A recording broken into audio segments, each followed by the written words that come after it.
to Aerotech's Automation 1 motion control platform educational series. Aerotech is a company that solves your toughest precision motion and automation challenges.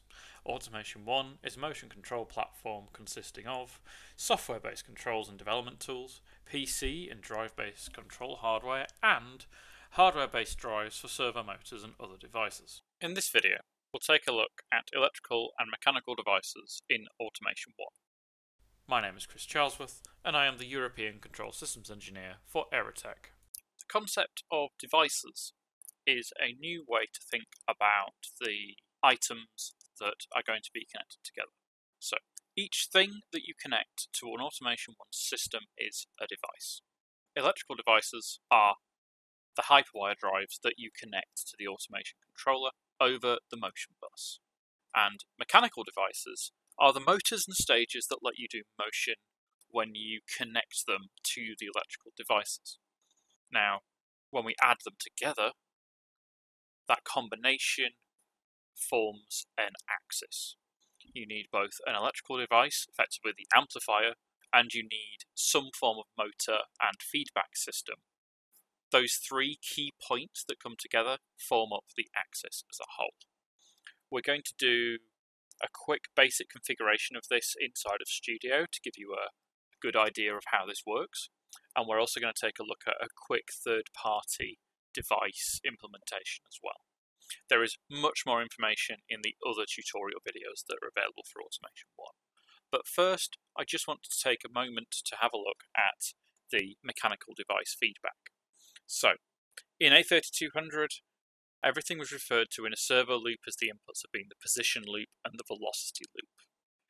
In Automation 1, it's a little different. They're known as input 0 and input 1.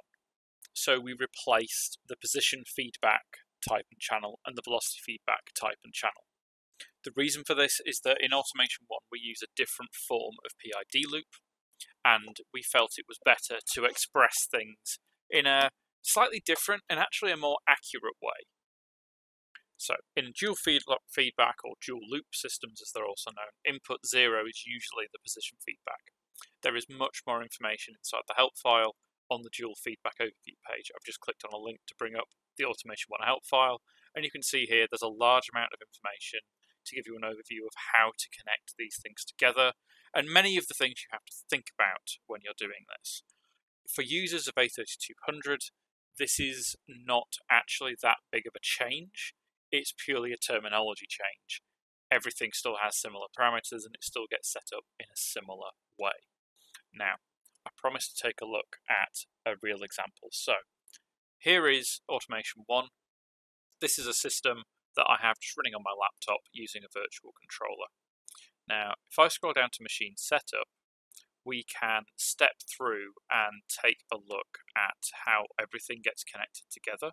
So, this is machine setup. Again, much more detailed video available in a different area. If I click through, you can see on the top electrical devices and mechanical devices.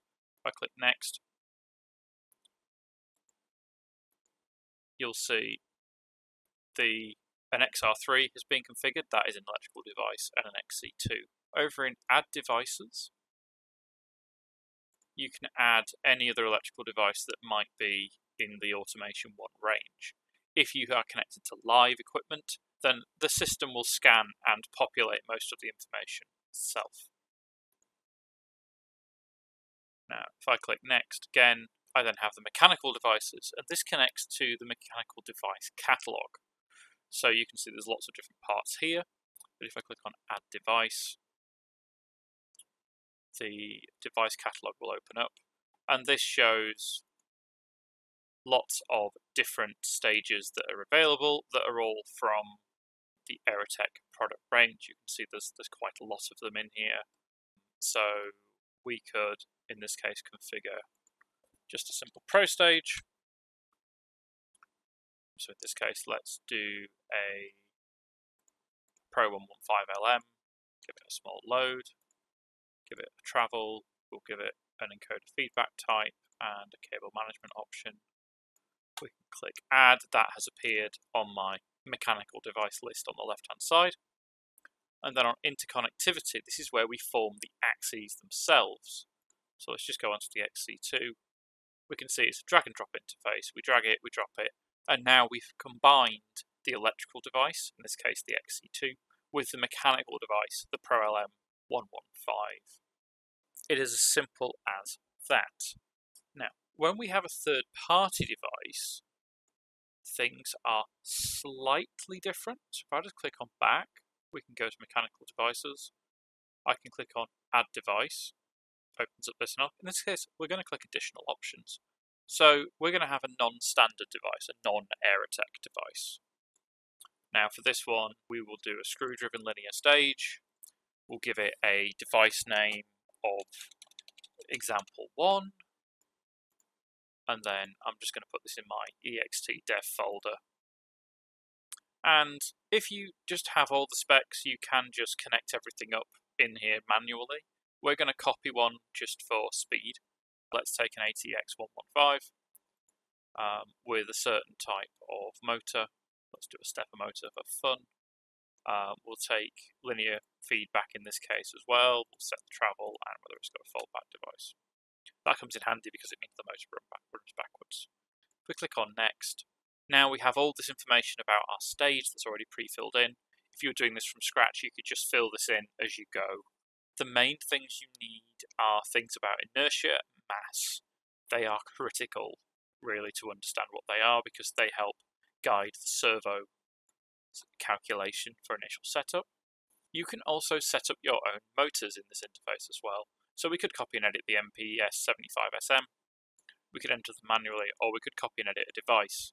So if you've bought a third-party stage but using an Aerotech motor, you can put in the information for the stage and then add an Aerotech motor. If it was a completely third-party system, then you could enter the specification manually for that motor. In this case, we're going to use the MPS75 and hit next. Now, this is a standard rotary motor, so I could then fill in this information, and this will all be on a datasheet. Again, there's much more detail on this particular setup process available in other videos. You can see here microstepping as the feedback type. You can see it's now down here. We'll put a small load in there. Everything has to have a load, even if it's just 100 grams. That is purely for the servo setup. And then we can now, instead of having the ProLM, we could add in the example. In this case, we can't do that because this electrical device doesn't have an auxiliary feedback connection. So there we go. That is a very, very fast run through of electrical and mechanical devices, just so you can see the differences and help guide you in your migration to Automation 1. That concludes this motion control platform educational video. Thank you for watching. I hope you enjoyed learning about the electrical and mechanical devices of Automation 1.